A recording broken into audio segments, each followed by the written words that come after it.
Good morning. This is Dylan Jovine from Behind the Markets. Happy Friday. Today is Friday, March 7th.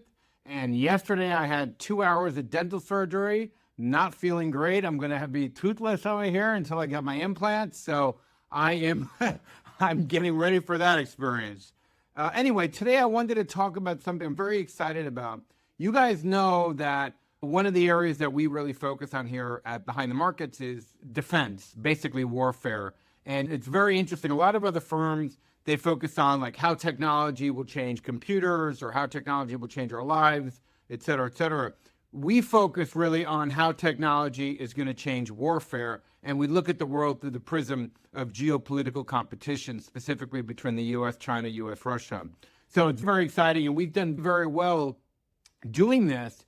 And one of the things that's gotten me so excited is President Trump's Executive Order 14186, which is his executive order to the Secretary of Defense to really put together a plan really to get the Iron Dome missile shield implemented. And the plan is due on March 28th, just a few weeks from now. And the Wall Street Journal calls it a great leap forward on defense. A Washington-based think tank, Quincy Institute, calls it a gift to defense contractors, which means something we can benefit from. And the New York Times reports that this could be a $2.5 trillion opportunity for the defense sector. So I'm very excited about it.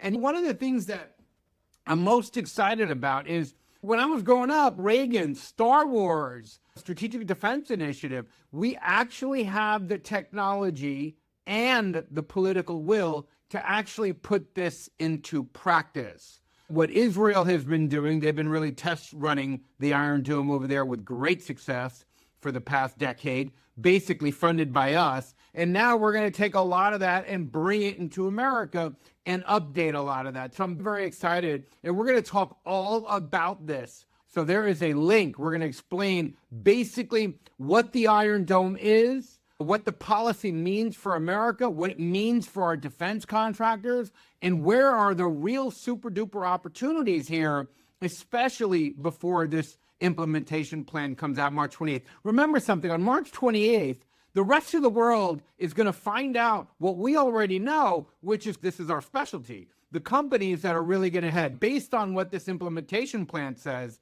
it's going to direct other investors who know less than us right now on which direction to go. But we already know this is something we follow.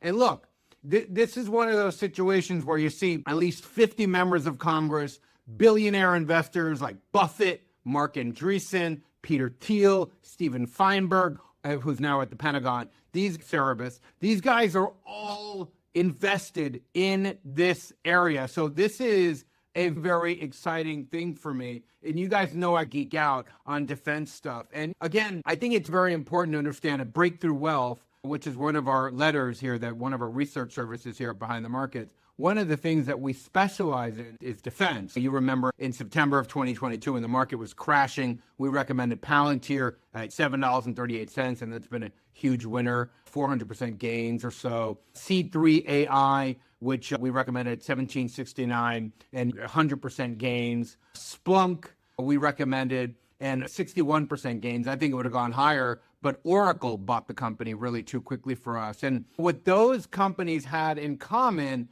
is they were bringing AI to the military, which is why we love them. But here, now, in this webinar, we're going to be talking about companies that are really going to help drive this Iron Dome situation that we really need in America, because it may surprise folks listening at home. It may surprise you. It surprised me. America really doesn't have a defense shield. We have a couple batteries on the West Coast, basically, Alaska and down, but we don't have enough. That was built for a rogue missile from North Korea. That's what it was built for. It wasn't built for a peer competitor like China. And in all of the war game scenarios with China, we have them showing that their missiles are hitting our West Coast, okay? So this is mandatory, and it harkens back to the development of early warfare. When you think somebody invents the shield, then somebody invents a sword, then somebody invents a shield, then somebody invents, in the Greek, spear. And these are revolutionary, small incremental changes that give each side an advantage over the other side. Right now, we don't have an advantage over China in terms of missiles, and their navy's bigger than ours, which is another thing, which I'll talk about at another time. Developing a real Iron Dome that's really battle tested, really taking it from the research we funded in Israel, helped fund, and bringing it to America is a no-brainer. I actually don't know why this wasn't done before, but we're going to take you behind the scenes. We're going to explain to you what this means, why this $2.5 trillion opportunity is a big deal, why it's necessary, why it's going to have bipartisan support, and why I think the defense sector is really exploding. It's really the place to be in the market right now, regardless of the geopolitical ups and downs that we see in the market on a day-to-day basis. There's basically two types of Trump stocks that he's targeting that are getting hit by these sanctions and all these other things and these tariffs. And then there's defense stocks. And you've seen it in Europe. You've seen it here. And also, by the way, we're going to include some European stocks in that too that have been getting a boost from Germany's $500 billion addition to spend for defense. Anyway, I am very excited. I'm so excited about it. The headache that I have and the pain in my head has been overcome by enthusiasm because we've been waiting a long time to do this. We put a lot of work into this, and I hope you join us. Have a wonderful weekend.